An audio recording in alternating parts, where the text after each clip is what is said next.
kas liečia dalyvių skaičių, tai mes planavom apie 100. O žiūriu, kad jau čia gerokai virš 1000. Tai senovės graikai sakydavo, nori būti gražus bėg, nori būti sveikas bėg, nori būti protingas bėg. Viena ir šūvis reiškiantis, jog prasideda bėgimai, komi ir savo sirgalių tribūnose, Dariaus ir Girėno stadionas. Tai yra pirmasis mano maratonas, iš esmės mano pagrindinis tikslas yra jį įveikti, įrodyti pačiam savo, kad aš galiu.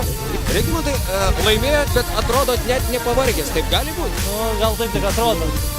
Pakankamai turiu gerą techniką, tai gal atrodo iš šono, kad nėra sunku, bet paskutinius 2 kilometrus tikrai kovoju su savimi ir kentėjau kaip reikia.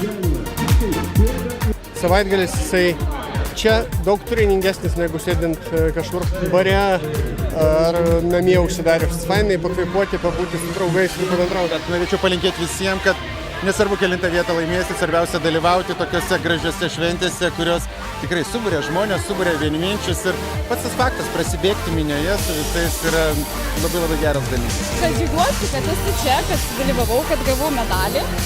Jaučiatės, pirmas klausimas. Gerai, kaip čia jausis? Gerai, viskas normaliai. Tomai, 10 km įveikęs atrodo, šiek tiek uždusęs. Tik tai. Gal taip atrodo, bet iš tikrųjų taip nėra.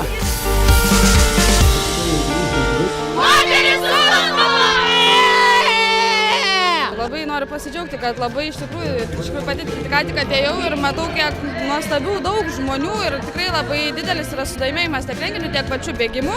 Tai aš labai tikiuosi, kad tai ne vienkartinis atvejis ir jų bus kuo daugiau, nes vis dėlto sveikatinimas šiai dienai yra vienas svarbiausių opų, vadinkim, pas mus Lietuvoje. Vaikų galbūt atsiras, pamatys, kad bėga, tarkim, kažkas iš žvaigždžių, kokius berniukas jau sugalvos tėti, atves mane varžybas, nori bėgti. Ir galbūt taip atrasim kažkokią tai žvaigždę, naują bėgimo.